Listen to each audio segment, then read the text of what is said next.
बिस्मिल्लाहिर्रहमानिर्रहीम। दोस्तों, जो लोग अल्लाह पर तवक्कल करते हैं, अल्लाह फिर उनको वहां से नवाजता है जहां से उनका वहमो गमान भी नहीं होता। कुछ लोग ऐसे भी होते हैं जिन पर थोड़ी सी मुसीबत आ जाए, किसी तकलीफ में मुब्तला हो जाएं, तो अल्लाह की नाशुक्रियां शुरू कर देते हैं। फिर अल्लाह ताला उनको गुर्बत, बीमारियों और तरह तरह की मुश्किलात में डाल देता है। जो लोग जिंदगी से बिल्कुल मायूस हो चुके हैं, उन्हें जिंदगी बोझ लगती है, कारोबार ना होने की वजह से परेशान है, उनके लिए यह वीडियो निहायत ही अहम है। इससे पहले अगर आप लोगों ने चैनल सब्सक्राइब नहीं किया तो कर लें, ताकि बर वक्त आपकी जिंदगी को तब्दील करने वाली वीडियोस आपको मौसूल होती रहें। बनी इसराइल में दो भाई थे, जिनमें से एक मुसलमान जबकि दूसरा काफिर। दोनों ही दरिया में शिकार करने के लिए जाते थे। जो काफिर था वो बुतों की पूजा करता था। वो अपने बुत का नाम लेकर जाल दरिया में डालता तो उसके जाल में इस कदर मछलियां आ जाती थी, उसको अपना जाल खींचना मुश्किल हो जाता। मगर मुसलमान के जाल में एक मछली आती थी, वो उस पर ही अल्लाह का शुक्र अदा करता। एक रोज मुसलमान की बीवी अपने मकान की छत पर गई तो उसकी नजर काफिर की बीवी पर पड़ी, जो जेवर और बेहतरीन लिबास से आरास्ता थी। काफिर की बीवी को देखकर मुसलमान की बीवी के दिल में वसवसा पैदा हुआ कि काश मैं भी इस जैसा लिबास और जेवर पहनती। मुसलमान की बीवी ने अपनी गुर्बत के किस्से सुनाना शुरू कर दिए। इस पर काफिर की बीवी बोली, तू अपने शौहर को आमादा कर ले, वो भी मेरे शौहर की तरह बुत की इबादत करे। ये सुनकर मुसलमान की बीवी कुछ गमज़दा सी होकर नीचे आ गई। जब उसका शौहर घर वापस आया, उसने अपनी बीवी को कुछ परेशान देखा। बीवी गुस्से से कहने लगी, या तो मुझे तलाक दे दो या अपने भाई की बुत की परस्तिश करना शुरू कर दो। ये सुनकर शौहर ने कहा, खुदा की बंदी, तू खुदा से नहीं डरती, ईमान की दौलत के बाद कुफर की बातें करती हो। औरत ने कहा, अब मुझसे ज्यादा बातें ना बनाओ, मैं नंगी और भूखी नहीं रह सकती, जबकि तेरे भाई की बीवी उम्दा लिबास और जेवरात से आरास्ता रहती है।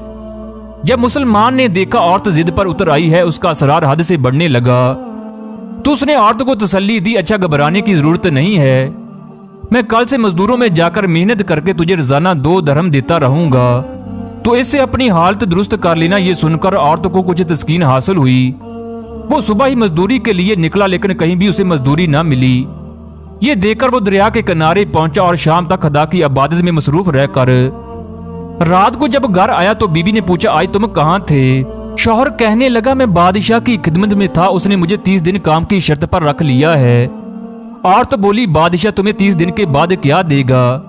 तो शौहर ने कहा, मेरा बादशाह बड़ा करीम है, उसके खजाने मालो दौलत से भरे हुए हैं, वो मुझे वो देगा जो मैं चाहूंगा।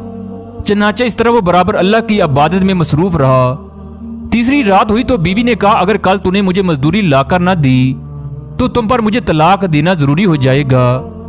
ये सुनकर मुसलमान परेशान हो गया। तीसरी सुबह उसने एक यहूदी को कहा, क्या तुम मुझे मजदूरी पर रख लोगे?